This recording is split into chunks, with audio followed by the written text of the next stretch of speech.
भाई सभी साथियों को और छिकारा की तरफ से हाथ जोड़कर राम राम।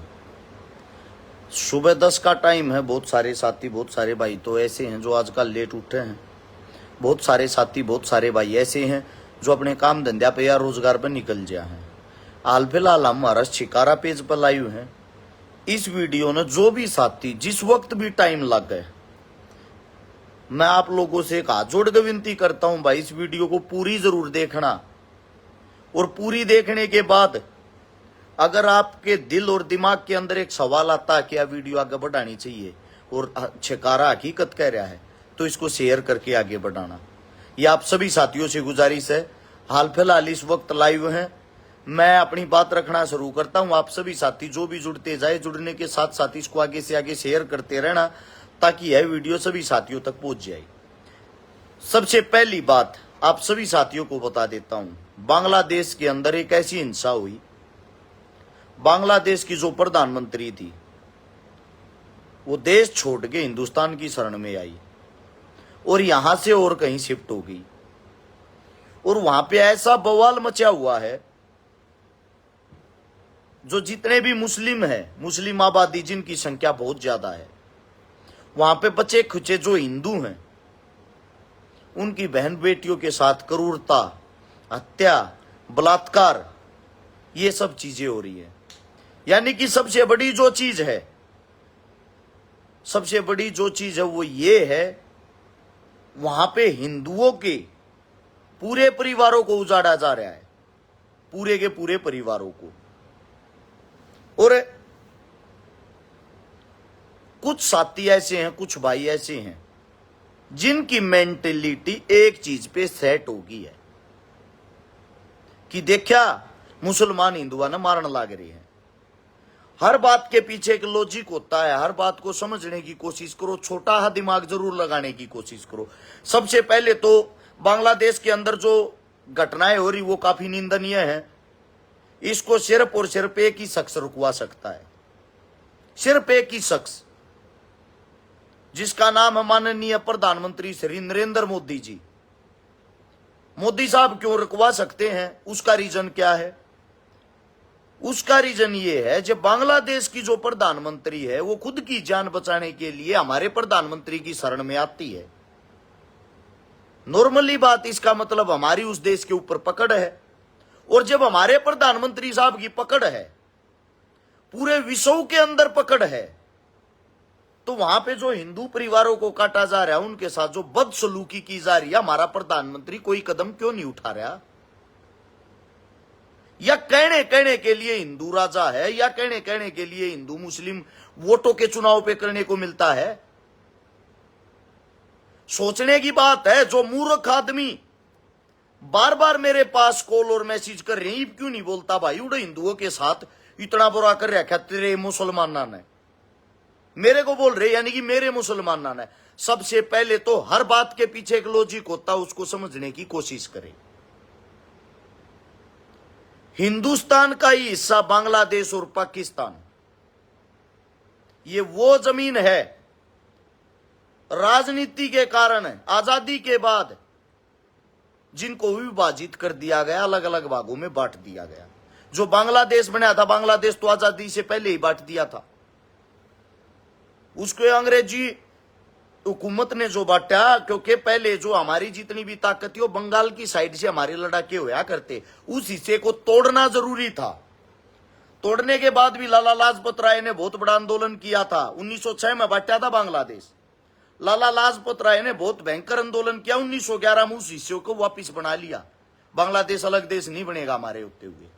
उन्होंने आंदोलन के दौरान बहुत मेहनत करी, लेकिन वे उस टाइम भी अंग्रेजों ने कहने के लिए तो हमारे अंदर मिला दिया, लेकिन जो उनकी जितनी भी डॉक्यूमेंट है, कागज है, वे वहीं के तैयार कर दिए थे। जो पैटर्न था वो पहले से ही सेट कर दिया था। अब बात यह आती है, हमारे देश का हिस्सा पाकिस्तान, हमारे ही देश का हिस्सा बांग्लादेश, तीनों की राजनीति सेम है।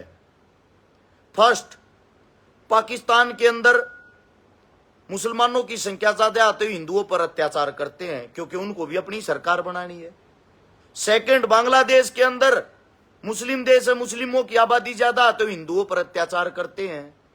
थर्ड, हिंदुस्तान के अंदर अगर हिंदुओं की आबादी ज्यादा है, मुसलमानों पर अत्याचार करते हैं।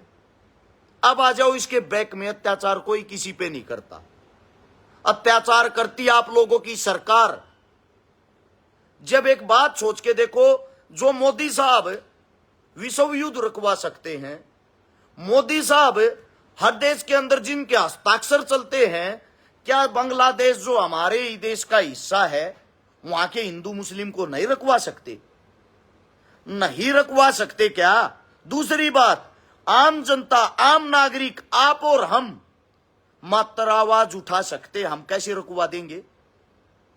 रुकवाने का फैसला प्रधानमंत्री, राष्ट्रपति, विदेश मंत्री ये किस लिए बनाते, किस लिए चुनते हैं? सरकार किस लिए चुनते हैं? हम सरकार को अपनी दर्द और तकलीफ बता सकते हैं। यही आप लोगों को बार बार चिल्ला चिल्ला के समझाने की कोशिश कर रहा हूं। जब अत्याचार होता है तो आप लोग सच को सच ना कह के नारे लगाने शुरू कर देते हो। ये तो सरकार के खिलाफ का आदमी है, ये तो सरकार के पक्ष का आदमी है, ये तो सरकारी आदमी। इन बातों से क्या फायदा हुआ आज तक आप लोगों को? मैं आप सभी साथियों से पूछना चाहता हूं, क्या फायदा हुआ? सरकार किस लिए चुनी है हमने? इसीलिए ना, जहां जो भी हिंदू परेशान हो, जहां जो भी मुसलमान परेशान हो, जहां जो भी आदिवासी परेशान हो, मूल निवासी परेशान हो, दलित परेशान हो, कोई भी परेशान हो, उन सभी परेशानियों का हल करने के लिए हम सरकार को चुनते हैं। लेकिन सरकार ने वोट बैंक बढ़ाने के लिए हल निकालने की बजाय लड़ाने की, आमने सामने खड़ा करने की कोशिश करी। अब एक बात सोच के देखो, ये शुरुआत किसने की? आपके नरेंद्र मोदी ने इतने बड़े बड़े भाषण देके भूल गए 2013 एक शर के बदले 10 शर लाऊंगा पाकिस्तान से। आए 10 शर आए। पुलवामा अटैक हुआ। पुलवामा अटैक किसने किया? आप लोगों की सरकार ने। बलि का बकरा बना दिया यार हमारे फौजियों को। उसके कारण अपना 2019 का चुनाव कैस कर लिया। अरे मूर्खो, जिनके बच्चे जाते, जिनकी जान जाती है, वे तुम्हारे बेटे तुम्हारे बच्चे होते हैं, किसी नेता मंत्री के नहीं। अब बांग्लादेश के अंदर जो हिंदुओं के साथ जो क्रूरता हो रही है, उसका असर यहीं से तो गया है। हिंदू मुसलमान करने वाला कौन है? तुम्हारा देश, तुम्हारे देश का राजा है ना, तुम्हारे देश का राजा। भाई उसका रिजल्ट वे भी तो दिखाएंगे। उनको अपनी राजनीति नहीं बदलनी क्या? राजनीति हर देश के अंदर अलग होती है। उदाहरण के तौर पर पाकिस्तान की राजनीति तीन प्रकार की टीमें चलाती हैं। एक तो भारी टीम। भारी टीम का मतलब होता है हिंदुस्तान से गए हुए आदमी, जिनमें सबसे बड़ा नाम था मोहम्मद अली जिन्ना, जो वहां के प्रधानमंत्री थे। वो होगी भारी टीम। आदमी हिंदुस्तान का था, प्रधानमंत्री वहां का बना, वहां जाके उसने अपनी राजनीति चलाई। उसकी जितनी भी जड़ें हैं, शाखाएं हैं, उसके आदमी पॉलिटिक्स करते हैं। दूसरा होते हैं क्षेत्रीय टीम, जो वहीं की है, पाकिस्तान के अंदर की टीम है, वे चलाते हैं। तीसरी टीम है आर्मी। पाकिस्तानी जो आर्मी है वो राजनीति चलाती, वो मौके की ताक में रहती है, कब सरकार गिरे, अचानक से हम उसके ऊपर अपना दबाव बना के और गद्दी पे बैठ जाएं। आपस में लड़ाई रहती है तीनों पार्टियों की। तीनों को देश से कोई मतलब नहीं, तीनों को मतलब अपने वोट बैंक से। हिंदू मरे या मुसलमान कोई मतलब नहीं। दंगा प्रायोजित होता है, इनके लिए नॉर्मल ही चीज होती है। दंगे का मतलब होता है इनके लिए एक दंगल। कुश्ती दंगल देखा है, जहां हम इनाम टेकते हैं। 1 लाख रुपए में पहले नंबर का पहलवान लड़ेगा, 71,000 में दूसरे नंबर का पहलवान लड़ेगा। सेम ऐसे ही इनका काम होता है। बड़ा दंगल होगा, जीत बड़ी होगी, जितने आदमी मरेंगे उतना मजा आएगा, ये इनकी सोच है। तो वे तीनों आपस में लड़ते भिड़ते हमारे को मरवाते हैं। सेम इंडिया में आ जाओ। इंडिया का कल्चर क्या है? आपके प्रधानमंत्री साहब हिंदू राजा है ना, गूगल करो। मोदी साहब ने बनारस के अंदर कितने मंदिर तोड़वाए हैं? हिंदू राजा ने। मैं नहीं कह रहा, गूगल करो अभी। राजस्थान की मुख्यमंत्री वसुंधरा राजे जी, पूर्व मुख्यमंत्री, गूगल करो कितने मंदिर बंद करवाए। मोदी साहब ने गुजरात के अंदर कितने मंदिर बंद करवाए, गूगल करो। अरे भाई साहब, इनकी सच्चाई जान लो। हाथी के दांत दिखाने के और खाने के और, तुम्हारे ऊपर बैठ के, तुम्हारे अंदर घुस के, जात पात का जहर फैला के राजनीति की दलदल में इस देश की ऐसी तैसी होती जा रही है, जिसका असर विदेश में भी जा रहा है। वे हमारी बहन बेटियों के साथ इसीलिए क्रूरता कर रहे हैं क्योंकि इस देश के अंदर मुस्लिमों को भी सेम ट्रीटमेंट मिलता है। हमारी सरकार सेम प्रोसीजर करती है इनके साथ। माननीय प्रधानमंत्री साहब, जात पात का, धर्म मजहब का जहर घोलना बंद करके वहां के हिंदुओं पे जो क्रूरता हो रही है उसको रुकवाने का कार्य करे, ये आपसे शीघ्र ही विनती है। अब बात आती है हरियाणा सरकार की। हरियाणा सरकार के अंदर CPLO के नाम पर, यानी कि पंचायती ऑपरेटर, ग्रामीण पंचायती ऑपरेटर, हर गांव के अंदर एक ऑपरेटर लगाया गया, सरकारी नौकरी लगाई गई। सरकारी नौकरी लगाई गई, भर्ती तो पहले, इस चुनाव तो पहले सरकार देखो कैसे आप लोगों का मूर्ख बनाती है। चुनाव से पहले भर्ती लेकर दी, बड़े खुश हुए लोग। 7,500 आदमियों ने नौकरी में लगी रहे। वे बेचारे कोई इंजीनियर लाग रहा था, कोई किसी प्राइवेट कंपनी में काम कर रहा था, 30-30 हजार रुपए की प्राइवेट नौकरी छोड़ गए। उन भैया ने यो फार्म भरा। फार्म का जो रेट था 1,000 रुपए। सपोज करो 10 लाख आदमियों ने फार्म भर दिया, 7500 नौकरी थोड़ी तो होती नहीं, सब बेरोजगार है। 10 लाख आदमियों से सरकार ने आपकी ने 1,000 रुपए इकट्ठे कर लिए, जो उनके चुनाव लड़ने के काम आए। अब चुनाव में तो वे पैसे यूज कर लिया, अब उन भाइयों को नौकरी भी देनी थी। नौकरी के बहाने पे 7500 आदमियों के लिए 2 टेस्ट कर दिए। जो होशियार होगा वो टेस्ट पाट देगा। दोनों टेस्ट नेगेटिव मार्किंग के दोनों टेस्ट पाट दिए।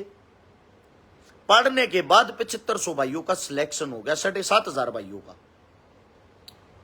सिलेक्शन होने के बाद उनको जॉब दी जाती है गांव में, पंचायती ऑपरेटरों की। वे गांव जाके जो गांव के काम होते हैं, गांव का विकास होती है, गांव की समस्याएं होती है, किसी का आधार कार्ड, किसी का वोटर कार्ड, किसी की फैमिली ID, गली पक्की है, कच्ची है, कैसा गांव है, गांव की क्या शिकायत है, ये उनका काम था। अब सरकार ने क्या किया, गांव एक प्राइवेट ऑपरेटर बैठा दिया अपनी पार्टी का। प्राइवेट ऑपरेटर के करने लग गया, गांव के काम प्राइवेट ऑपरेटर कर रहे, रुपये लेकर। एक तो वे नगद रुपये छापे महीने के 30-30 हजार, सारे गांव का डाटा इकट्ठा कर ले, डाटा इकट्ठा करके सरकार ते दे। इस आदमी की यह समस्या, इसका यो काम है। सरकार की तरफ तक पर्सनली उनके पास फोन जा, भारतीय जनता पार्टी में आपका स्वागत और आपका काम हो जाएगा। यानी कि डायरेक्ट गांव के आदमी या तो जुड़ गए। कितनी लंबी सोच, अपनी वोट पक्की कर ली काम के नाम पर। इब जो सरकारी ऑपरेटर लिए थे उन बेचारा गल के करया, वे गांव में बैठे हैं, उनकी तनख्वाह 6,000 रुपये। अरे वृद्ध जो पेंशन होती है, बुढ़ापा पेंशन जिसको बोलते हैं, सरकार वे तो देने की बात कर रहे हैं 6,000।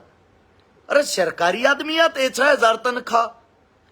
सोच के देखो, किसी का गांव को गांव में का मोटरसाइकिल का तेल फूक 20 किलोमीटर जिस गांव में ड्यूटी उड़ जा है, उल्टा हुआ है, मरे तो मरिया 100 रुपया का तेल लग गया। उस भाई ने दिन में गर्मी लगी, एक आधा जूस जास पी लिया, एक आधा कीड़ा खा लिया, 100 रुपये उसमें लग गए। और उसका घर परिवार जो उसने पढ़ाई पर खर्चा कराया, जो उसके परिवार ने उस तो उम्मीदें हैं, उनका क्या होगा, उन तक के देगा। 6,000 में आज के टाइम किसका गुजारा हुआ है? खत्ते पे दिहाड़ी पे खड़ा होनिया मजदूर, अगर उसने चेन्नई पे लेकर आओगे ना तसले ठानती, उसका रेट भी आज के टाइम 500 से 600 रुपये है। 600